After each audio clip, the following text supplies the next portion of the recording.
Here we are, Leo and Christy Zagami. This is the Leo Zagami show, exploring the Illuminati today. We are actually more in the occult. Yes, we're not going to be so much in all the political, geopolitical business. We're going to be more into the esoteric side of things. We have nearly ignored, but for a long time I wanted to do a show on Druidism, because Druidism has a key role in the Illuminati. And so I said to myself, let's do it. Thanks to our sponsor. Who is our sponsor? Daniel Estes, thank you very much for your donation. Yes. You're the reason why we're here today. Absolutely. We had to recover from last week, from my absence. And let me show here a couple of images that will set the pace for today's show. This is Churchill, Prime Minister Churchill, who was also a Druid. Amongst the Druids, amongst the modern Druids, we will also explain the difference, because the Druids were suppressed with the arrival of Christianity, and they're said to have resurfaced in 1717, which was also coincidentally the year in which speculative Freemason came together formally at the Goose and the Gridiron. So we have a lot to say, especially from a founding father like Thomas Paine. Yes, Thomas Paine wasn't necessarily a Freemason. There's no asserted membership of Thomas Paine. We all know who was Thomas Paine, of course, but he wrote a book on the origins of Freemasonry. And this book, guys, ends with a analysis that involves also the Druids. He says here a few things about the Druids. Christy, would you like to read what the great father of this great nation, who brought us originally the common sense? There was really? the pamphlet that everybody read during the revolution against the evil Brits. So here we are with Thomas Paine and his take on the Druids. He says, okay. From here on. As this has been the case in all the instances we have any knowledge of, we are obliged to admit it with respect to the case in question, and that when the Christian religion overran the religion of the Druids in Italy, ancient Gaul, Britain, and Ireland, the Druids became the subject of persecution. This would naturally and necessarily oblige such of them as remained attached to their original... to their original religion, to meet in secret. So they went underground, basically, and under the strongest injunctions of secrecy. Their safety depended upon it. A false brother might expose the lives of many of them to destruction, and from the remains of the religion of the Druids thus preserved arose the institution which, to avoid the name of Druid, took that of Mason, and practiced under this name the rites and ceremonies this new name, the rites and ceremonies, this new name. So for Thomas Paine, in his Origin of Freemasonry, the Druids were actually, they had to go underground, and they resurfaced as Freemasons. Yes, nice. You got it? This is important, because we saw, of course, the image of Winston Churchill, but now I'm going to also show you the image of the late Queen Elizabeth, who was also initiated into the ancient Druids. Here we have my relative. She's looking really pretty right there. And I'm going to show you also another set of images where she looks actually even more pretty. Very, very, very pretty. Yes. Believe it or not, even my mother was pretty when she was young. Well, we have a certain familiarity as we are related, but this demonstrates that the Druids have been a force of equal, if not superior, power within the Western initiatic system.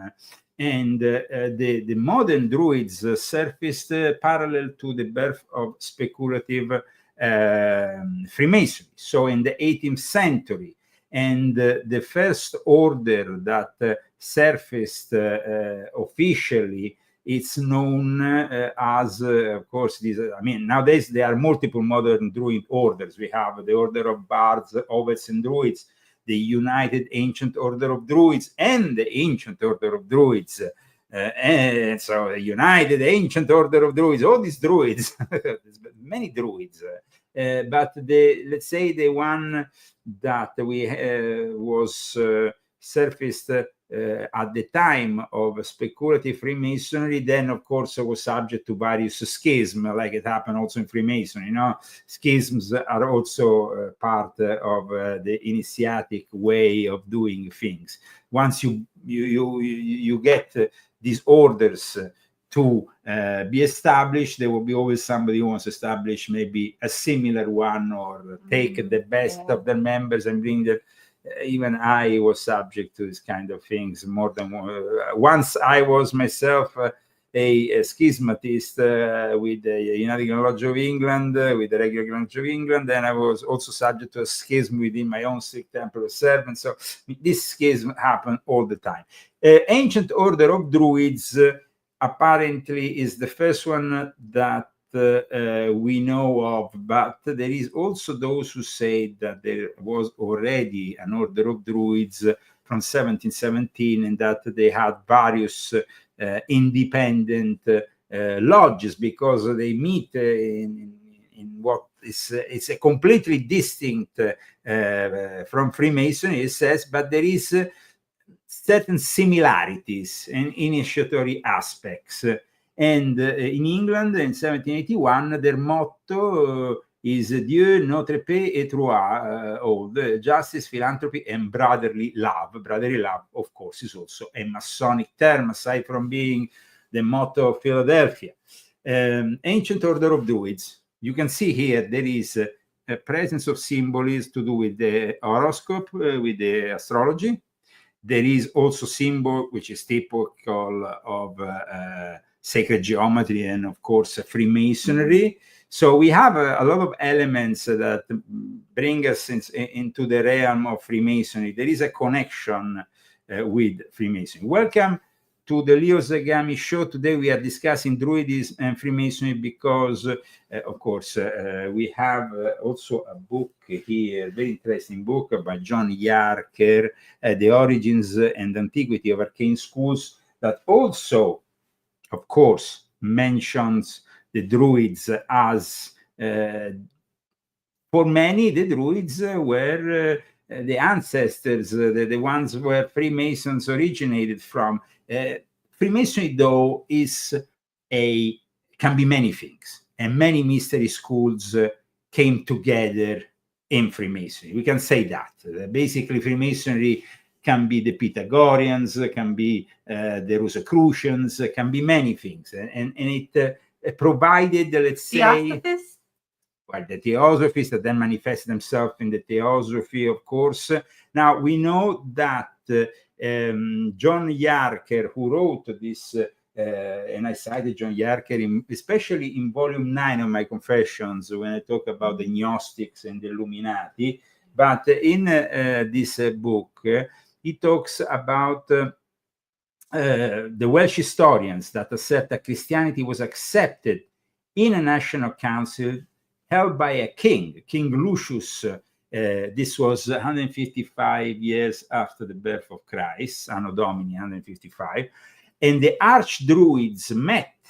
And because, you see, the Druids, from what we know also from Julius Caesar, who wrote about them in the Bello Gallicum, were originated, though, in Great Britain. That's also where the ancient Greek philosophers said that they didn't originate. They had, of course, the area where we now know them for Asterix, the cartoon. And, Asterix was this cartoon that then had the druid that gave a magical portion, and everybody became strong and fight the We have Romans. that in America. Well, you didn't have them in America, but then later on it became a movie with actually Monica Bellucci and other famous actors. So it became also a Hollywood film. But many people in Europe know Asterix, and Asterix was this from Gaul, that was fighting the Romans, because the Romans, the Gauls, the natives, the inhabitants of ancient Gaul, were the arch enemies of the Romans, who were trying to fight them. And then in the end, of course, they conquered them. But at one point, apparently, and this is John Yarker who says it in The Origins and Antiquity of Arcane Schools, a book which is regarded as very important by the Illuminati, of the Ordo Templi Orientis, for example, and other groups, because John Yarker was the guy who put together the ancient and primitive rite of Memphis and Mizraim. You were initiated also in it. So, I mean, in any case, the archbishops and the chief druids of 28 cities in what is now, of course, Great Britain, came together. And that is when the British, in a way, accepted Christianity. And King Lucius is said to have been educated in Rome by St. Timotheus. So he converted them to Christianity. There was a moment in which they were converted. However, in Great Britain, there is at least few places, not only Stonehenge, because of course we know about Stonehenge. Stonehenge has been ascribed without really a lot of historical certainty to the Druids. In fact, the Druids meet there every year, still nowadays. I mean, I'm going to show you now their meeting from last year. This was the 2024 summer solstice meeting. They are the only ones allowed to go inside the ruins and celebrate this ritual, because you see, you can, as a normal tourist, you cannot go within the ruins, because if you if you walk too much on that grass, in the end the stones will bend down. Oh, okay. So they had to block. In the 70s, they decided to limit the entrance. I was very lucky with my father to go there a couple of times inside Stonehenge. Wow. Because my father wanted to do a ritual. But this is what happened last year at the summer solstice with the Druids.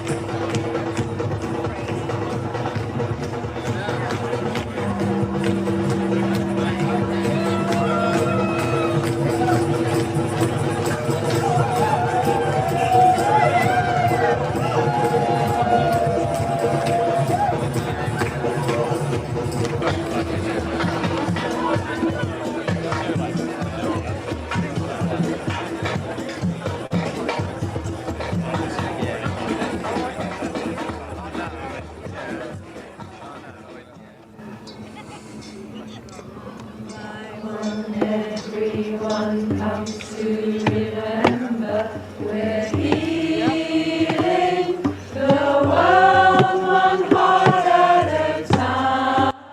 So what do you think about these images, Christy, from last year's summer solstice? They look very much like the usual pagans. Pagan. I was going to say, it's very, very pagan. It's very pagan. It's very pagan. So the whole thing here is the connection with Freemasonry. It seems like the Druids disappeared from the public scene for a few hundred years. And then they reappear when Freemasonry kind of, in a way, gives them the opportunity to gather back together. Now, in the age, of course, of the internet, the Druids are also connected with all those Bika groups. So there is a lot of mismatch between the two groups. And I would say that the Druids are also connected to human sacrifice. Now, there is a lot of talk about the human sacrifice of the Druids, because the Druids are said to sacrifice only the enemies and the criminals, rather than the innocents, the children, or the virgins, or like in other situations. However, they were criticized very much by even the ancient Romans for the human sacrifice practices. And we can say that a mix of this kind of practices is in that movie, The Vicar Man. The Vicar Man, that there was an early 70s movie, English movie, and then it was remade with Nicolas Cage. Yes. This is actually the trailer of the original Vicar. I think I have it somewhere. I should have it. I can't find it. But it was basically in the 70s that the Vicar Man appeared, and it was partly based on this. I think I found it, actually. I have here the trailer from the Vicar Man. Let's check it out. Then hopefully we're not going to have any copyright issues. It's supposed to be an old trailer with no issues.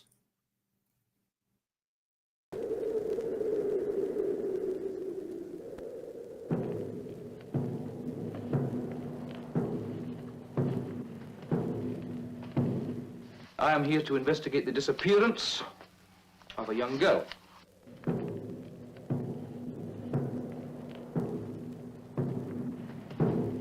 Where is Rowan Morrison? I don't know anything about her. Nothing.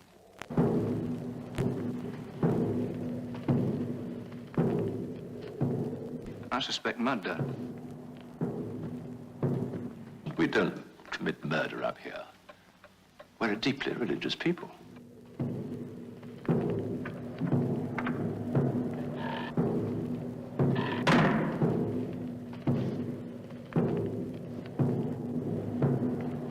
God, woman, what kind of mother are you that can stand by and see your own child slaughtered?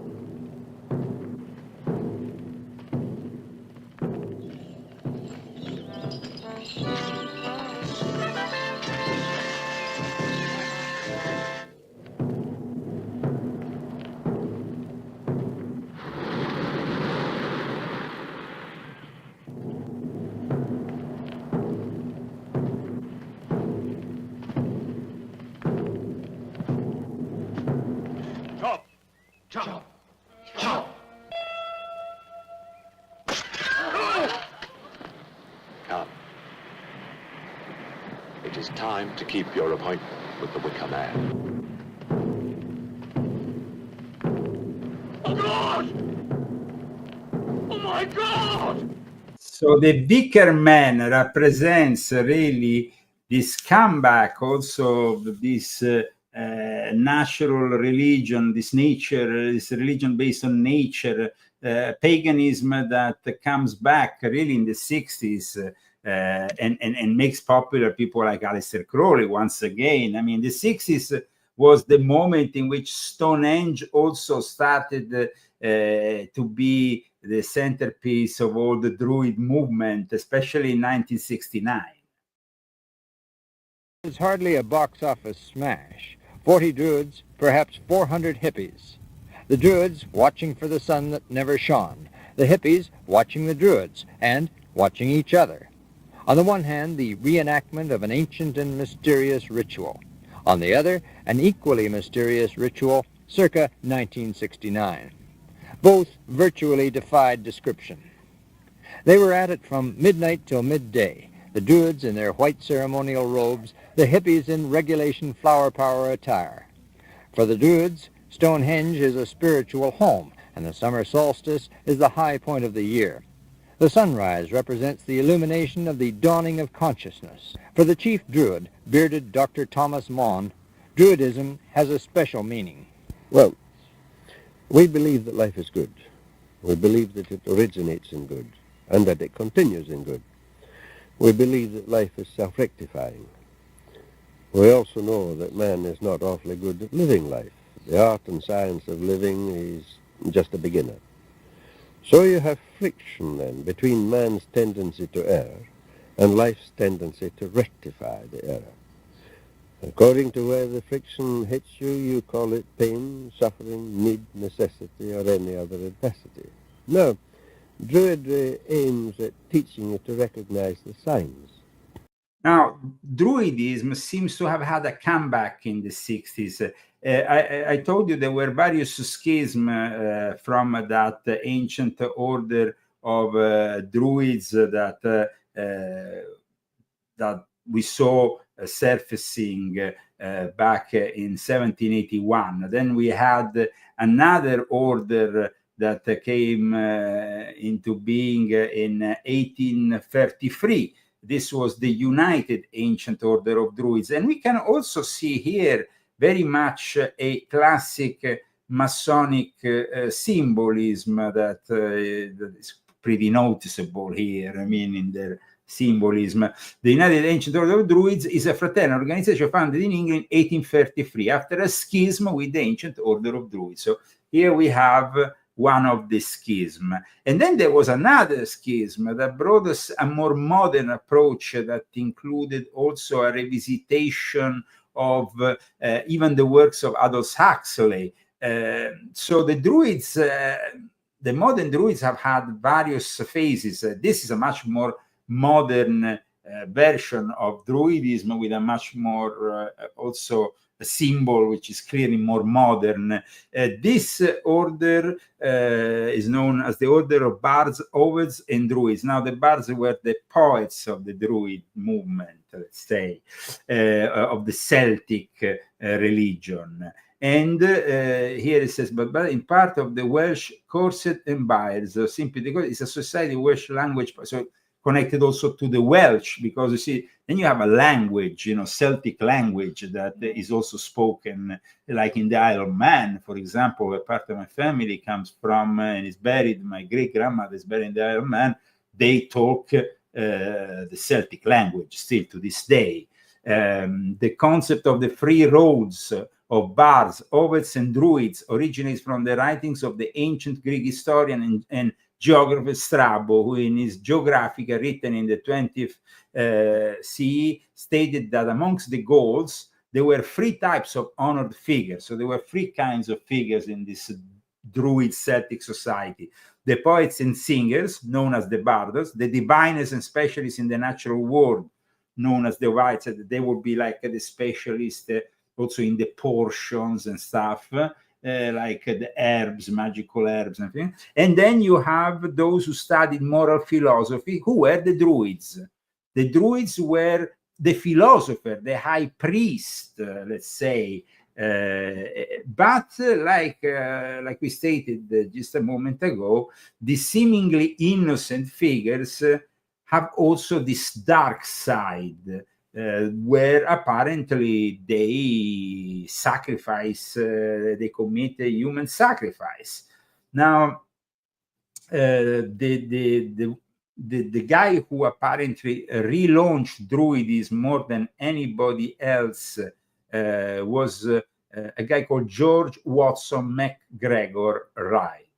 And this Scottish modern Druid established a church of the universal bond that then developed in the early 20th century and promoted, by the way, socialism, anti-imperialism, what we will say communism.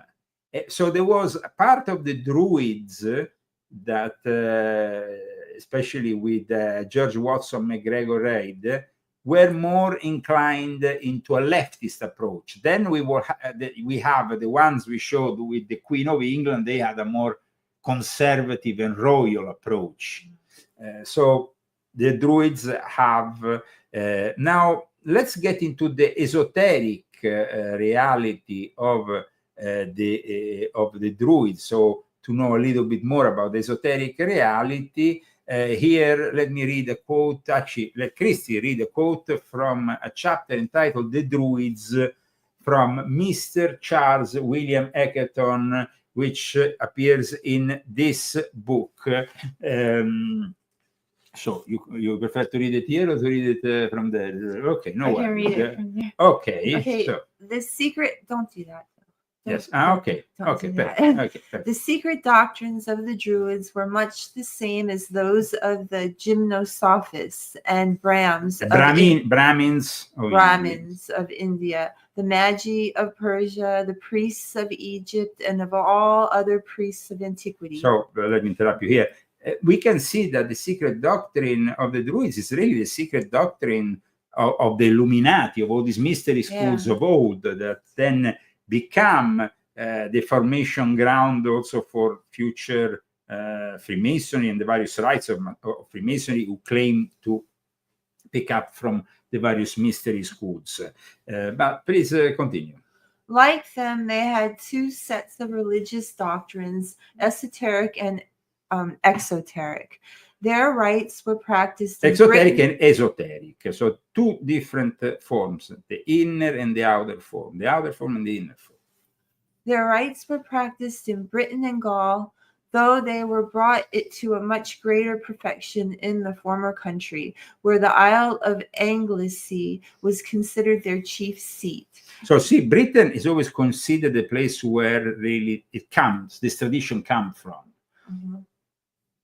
The word Druid is generally supposed to be derived from the word unhook, which is tree. Which tree particularly, it was particularly sacred. Yes. Among them through its etymology may also be found in the Gaelic and Druid. No, the Gaelic word Druid, which means a wise man or magician. So Druid can be various things, can be an oak, can be in the Gaelic form, a wise man or a magician.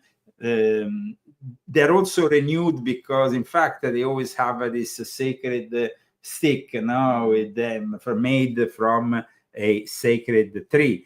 And then here it says, their temples wherein the sacred fire was preserved were generally situate on eminences and in dense groves of oaks and assumed various forms. Now, regarding the sacred fire, we notice that also the Zoroastrians worship fire. So there was this worship of fire in antiquity.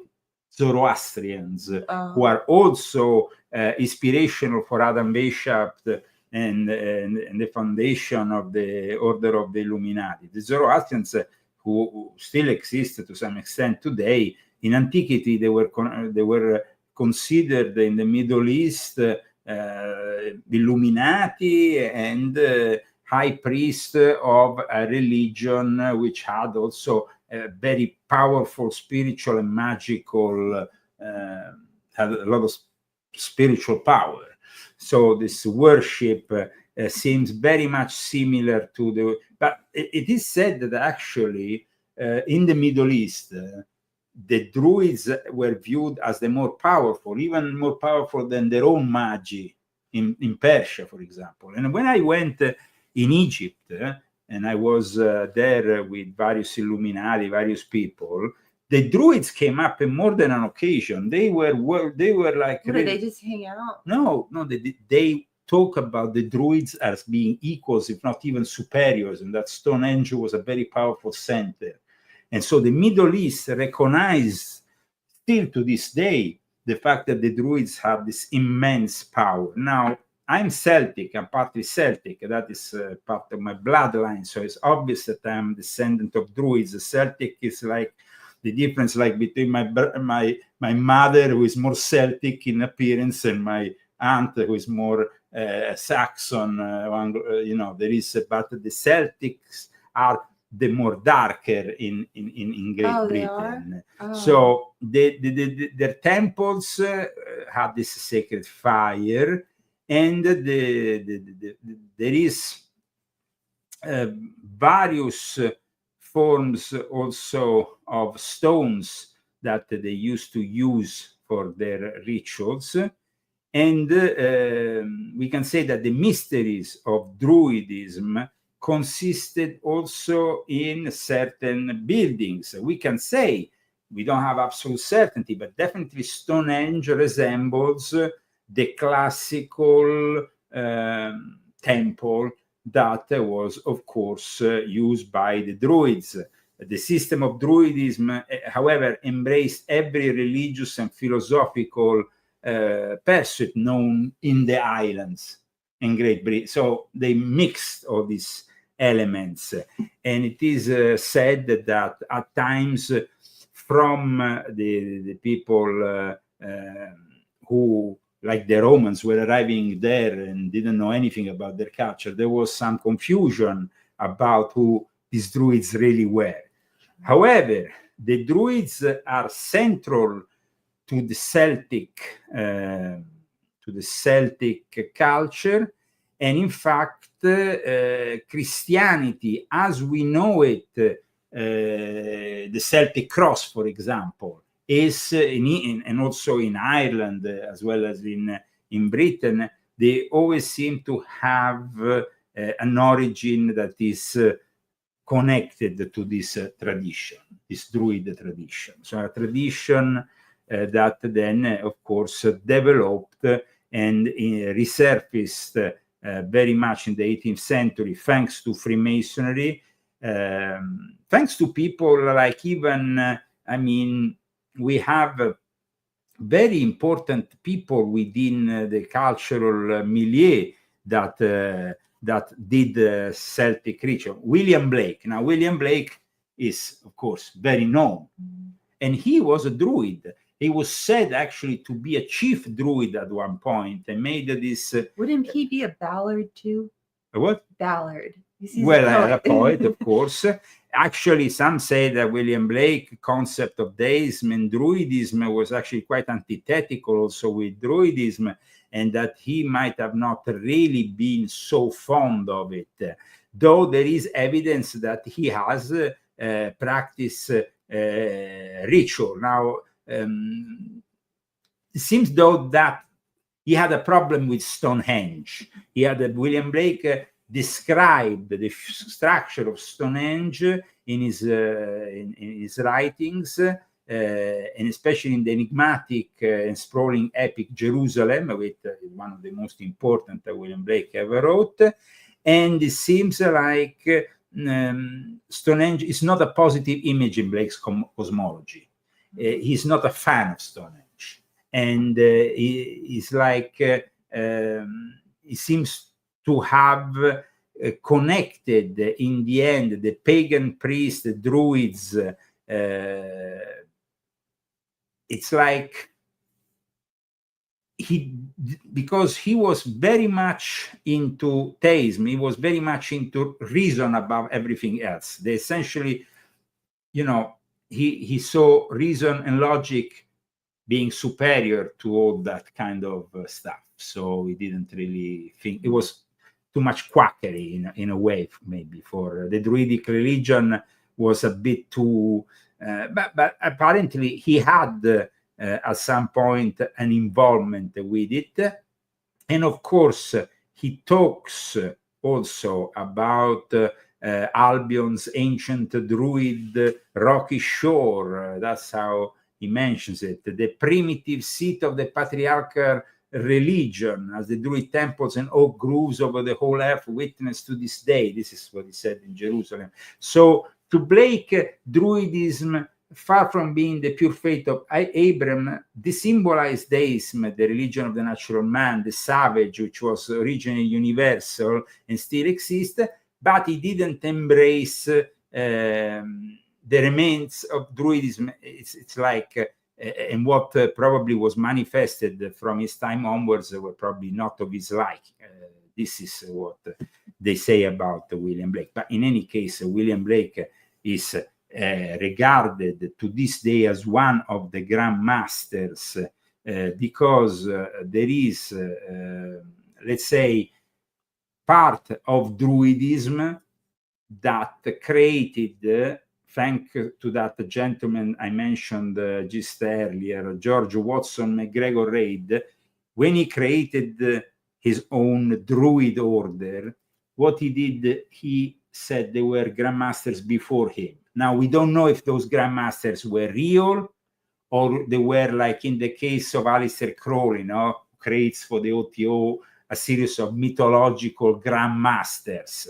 Now, George Maigret said that William Blake was one of the grandmasters, but can we believe that he was the creator of a rather modern order? In fact, I'm going to show you now the Druid order that he created, that he said, though, had before him various grandmasters of importance, including William Blake. And this order is known as the Druid order. This is the symbol. You see, it says foundation 1909, but in his, if you go today on the website of his order, you will find that they are mentioned grandmasters since the early 18th century. But this is possible, this is creation of fiction out of his brain, or that him and the Illuminati he worked with decided to formalize what was already in existence. Let's remember one thing about the Druids that is very important. They didn't write books.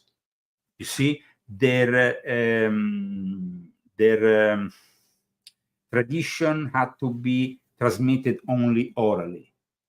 Oh, okay. Like in Freemasonry, you have to learn, memorize certain things. Yeah. So they didn't have, you don't have any certainty about their practices, because They never wrote anything it down? was only other people who wrote about them. The ancient Greeks, Julius Caesar, or people who invaded their territory, who visited them and wrote about them, but there's nothing wrote by them.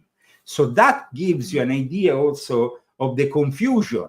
Yeah. However, for example, when it comes to the order that we just mentioned, founded by George Watson MacGregor Reid, it had as a key activity meditation. Now, meditation could be a relatively new thing coming from the East rather than an ancient practice. But he said that then you had Druidic discussions that were of a philosophical, biological, mythological, political, poetic, astrological, religious. So direct experience, it was always more important than learning acquired through books for the Druids. Okay. And even the modern Druids tend to not have a large, like, for example, if we go into Freemason, you have a bunch of authors. So you don't have to learn. Oh, they teach each other through They teach, word. I mean, like, oral, yes, transmission. it's like, what are the lessons They, that you have listen, to study? the ones that we see mostly in Stonehenge is actually the order that was founded in 1909. They are the ones. In fact, here, let me show you. You can see this also on this Wikipedia.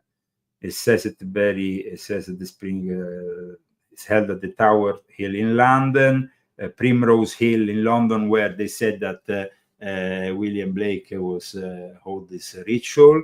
The Druid order, you see, one spring equinoxes, summer solstice, and all that. Stonehenge. This event is marked by 3 ceremonies at Stonehenge in Wiltshire. So they are the ones that really have more control over the Stonehenge ritual than the other orders. So just to give you an idea. And let's continue to hear what this gentleman said at the end of the 60s. So that you know to oil the gate before it starts to squeak. The hippies' philosophy is less clear. One theory suggests that some of their ancestors were attired in similar colorful garments when 25 centuries ago they too came here to pay homage to their particular gods. So it seems like the hippies are starting to merge, and that's what really brought us to then the modern rituals that seem to be a mix of all that. Like the summer solstice ritual that I showed earlier seems to be a mix of hippies and more esoteric, all in one. This his other images from last year, summer solstice. The sun Can give and us an sun, I'm sure, will rise. In the meantime, I'm going to ask Victoria now if she will do, and same thing again, if she does a line and we give her a line back, the invocation to the earth. It seems that these are like the various modern order of druids gathered together. Mother of all fruitfulness. Mother of all fruitfulness. By bud and stem and flower and fruit. By bud and stem and flower and fruit. By life and love and all growing things. By life and love and all growing things. We call upon thee, earth, Dana, Teredwin. We call upon thee, earth, Dana, Teredwin. Our Lady of Nature. Our Lady of Our Lady of Nature, the concept is pretty clear. It's like the concept that I guess that's how they also kind of get together very easily with the Wicca and all that, because that's also based on a worship of the mother goddess. This is like what characterizes also a lot of New Age groups, by the way. So we have definitely the moments in which, of course, you have the whole, we have at the end of October, everybody getting into the Halloween mode that we know is Samhain. That's also part of it. However, you have to understand that why did the hippies like so much and embrace so much the druids rather than other realities? Because the druids also promoted the use of hallucinogenic drugs, mushrooms, and various other plants.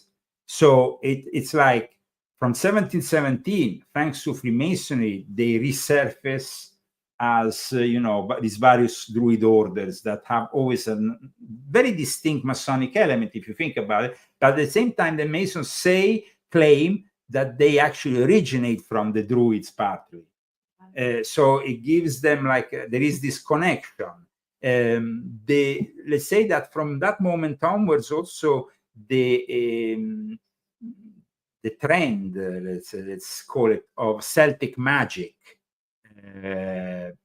Because in a way, Merlin is a center figure also for the Illuminati. In fact, Theodore Royce, the co-founder of the OTO, called himself Father Merlin.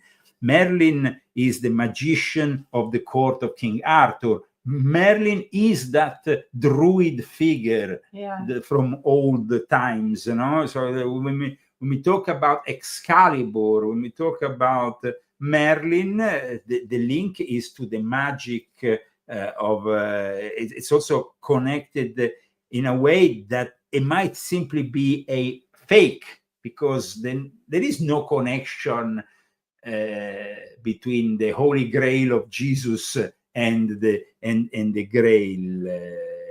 So between the Holy Grail of Jesus and Merlin. But in the way that it was put together, we are putting together two traditions, because we have to understand that in the end, when Christianity was accepted by these druids who were living there in Britain, in an island, they were accepting something that wasn't theirs originally. So they said, okay, but we will also still continue in secret certain practices.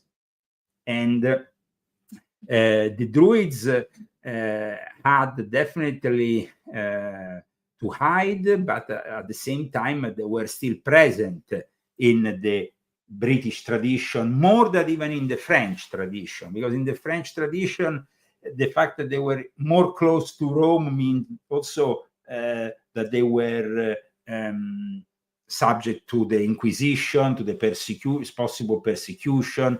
We might be doing next week an episode dedicated to the Inquisition, because that will bring us to the Caters, the Albigeans, and other things, and also all the way to the modern Inquisition of Pope Francis. That will be very interesting.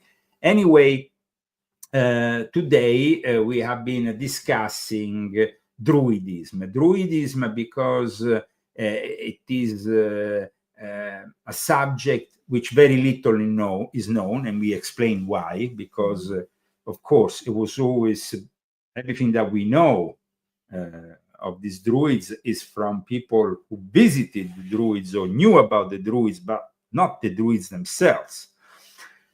At one point, though, we had Wicca that surfaces in Great Britain immediately after the war. We discussed that also in, you remember, in a specific episode that we dedicated to this, because Wicca is connected also in a way to Aleister Crowley. And I think that those elements, those neo-pagan elements from Druidism very much affected the birth of Wicca, who is in the end something rather new, that though claims an ancient lineage.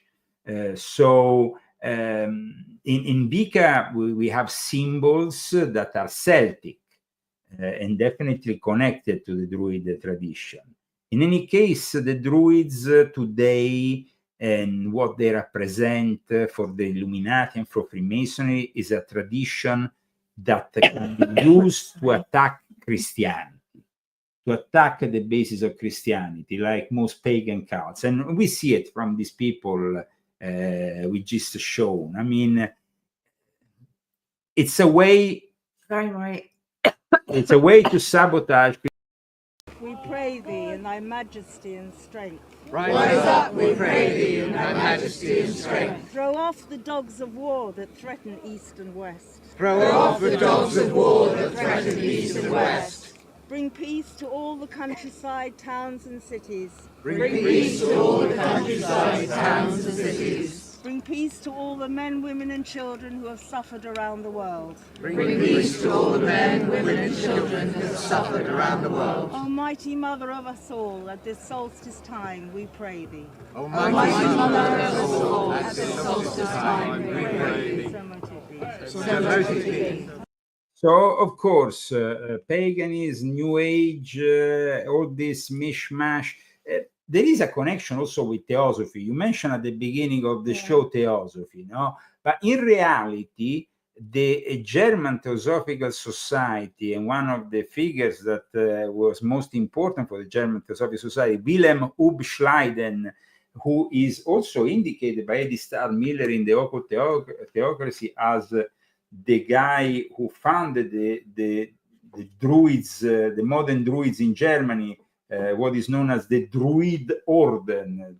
It says there is no mystery as to the existence in Berlin of the Druiden Orden today. It is a branch of Freemasonry, and its sovereign Grand Master is until late was Dr. Huberschlein. This is, of course, Occult Theocracy, Edith Starr Miller, Volume 1.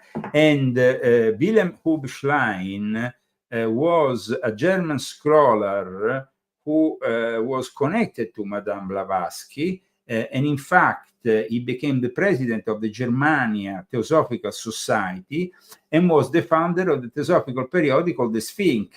He was also a member of the Society of Psychical Research. So, I mean, there is a direct connection here between the modern Druids, also present in Germany, and, as you can see, the Theosophical Society. And, of course, the theosophical involvement that brings them to Madame Blavatsky, and basically all the various Illuminati figures, and this makes us understand how important Druidism really is. That's why William Churchill, I mean, Churchill was a guy who was also a known Freemason, Winston Churchill. Winston Churchill was a guy we all known as the famous British Prime Minister during the Second World War, this great statesman, military officer, also writer, who was Prime Minister of the United Kingdom in the most delicate hour between 1940 to 1945. Now, Winston Churchill was, like we shown at the beginning of the show, a Freemason, but he was also a Druid. And the same can be said also for a young Queen Elizabeth. So, I mean, if people of this kind who are at the peak of, they are very influential in the society, were actually, capable of showing themselves among the Druids, it means it wasn't an organization that had no credibility. You don't get photographed with a bunch of bearded men wearing weird stuff like this at the center of the photo if you are not agreeing with what they're doing. And as you can see, the colors are very Masonic.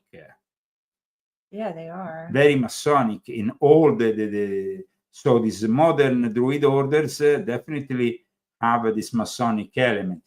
And then you have the Queen. The Queen who herself gets initiated, and it's like, you're talking here, the Queen became Queen at a very young age. So she was already Queen here. Or she's also, and to actually be initiated by these weirdos, it means that they were not so weird. It means that they were part of a system. I have a question. Yes. Did they practice magic? Of course. No, but like what did they use? Like the Satanists use demons. Like, what did they use? Did they do like bad magic, like black magic? No. The thing is that the Druids were never really magicians, low-level magicians. They were more like philosophers, high priest. And this, when you are a high priest, the system of Druidism embraced, like we said, every religion and philosophical pursuit that were known at the time.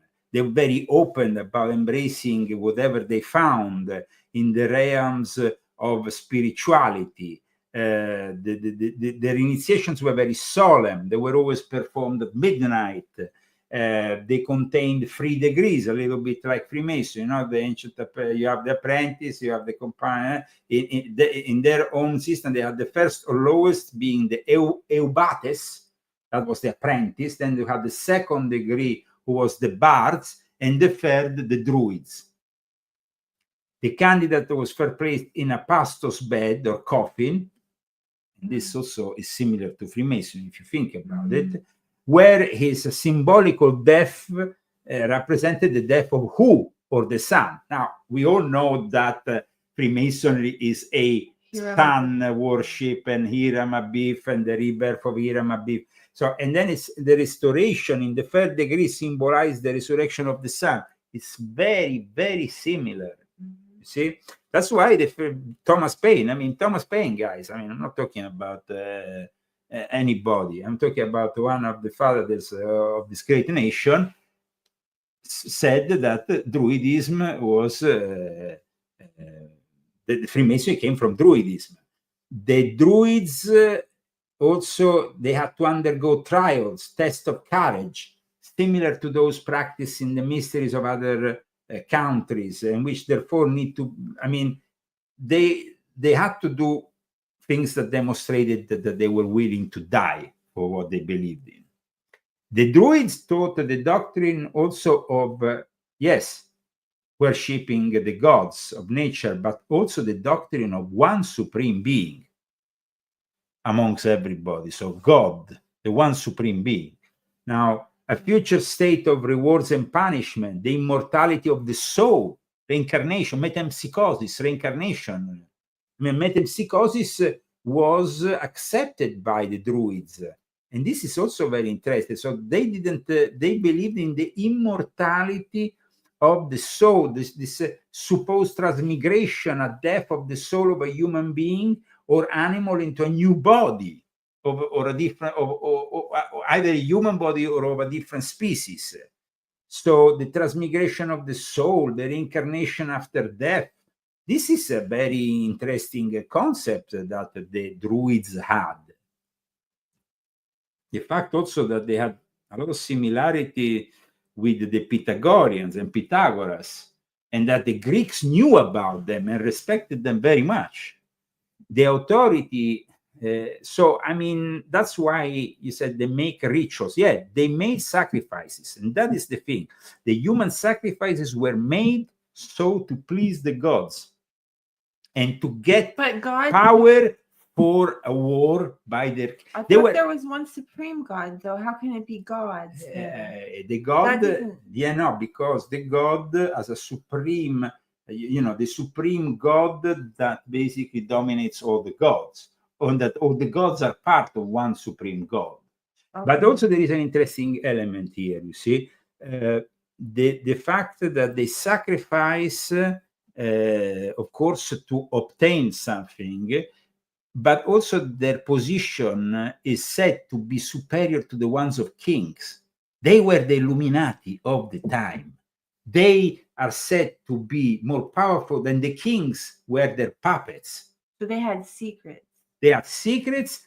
The kings were scared of them. And that's why Merlin is depicted as almost, of course, magically more powerful than King Arthur.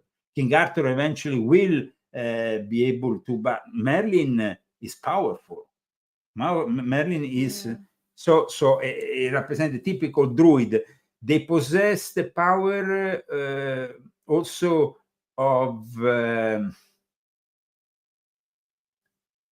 inflicting death, but not death by magic. Death, almost like they were magistrates, almost like they represent the law. So they were like a really big shot. They were not just like some magicians. Okay. So they had they could control people. Yeah, and the great. Well, that gives people power. Absolutely, and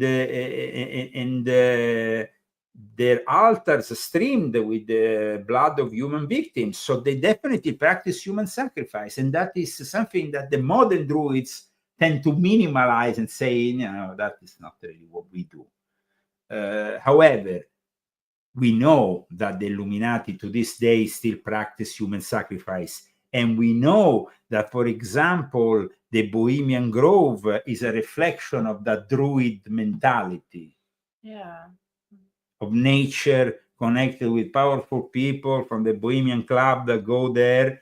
So this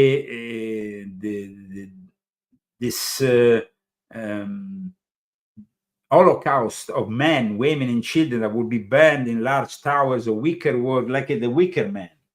That is a reality of the burnt offering to their superstitions, to their gods. The druids definitely have been guilty of something that today will not be tolerated, because the dreadful sacrifices that are offered by the druids for the public on the eve of a dangerous war or in time of any national calamity today will be regarded as being superstitious. But having said that, we know that in secret the elite still practices this kind of things.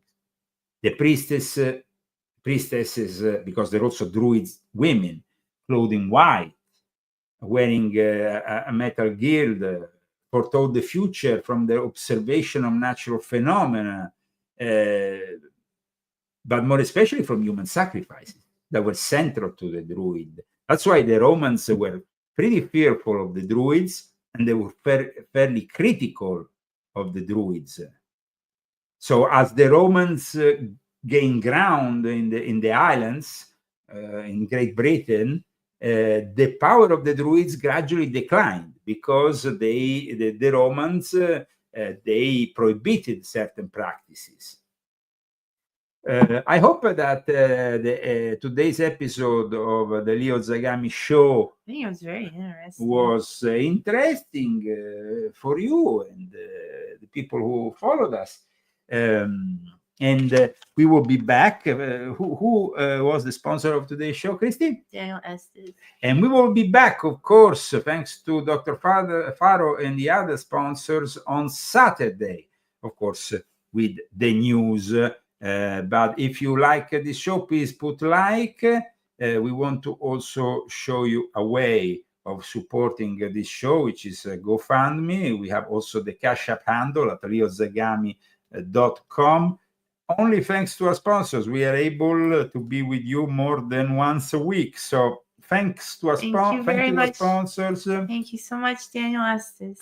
And those who appreciate our show, please put like and please. And if you like these Illuminati occult ones, let us know in the comments. Yes. Or like if you want us to do some shows. A specific one. Yeah, because it really helps when we know like what you're interested in, what you like. So just let us know. Thank you very much, Gracie. That was very well said. And of course, at this point, we will close our show today, and we will do it with the Dance Macabre. No. Wait, are you gonna trick us?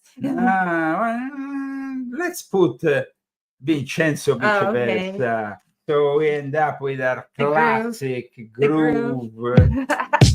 In that time. See you on Saturday, guys, with the Leo Zagami show with Leo and Christy.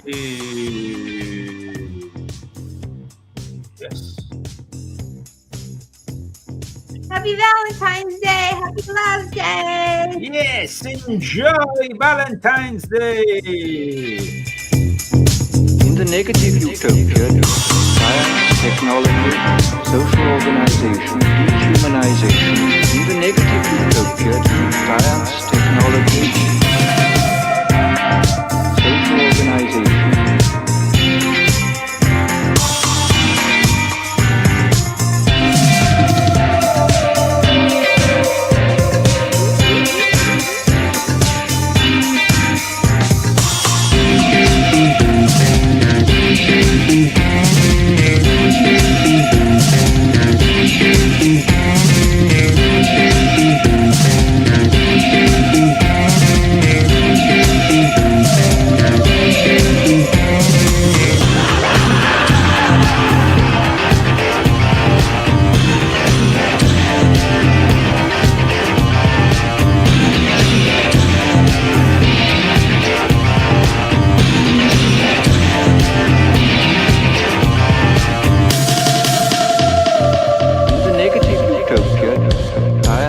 Technology, social organization, dehumanization.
Technology, social organization.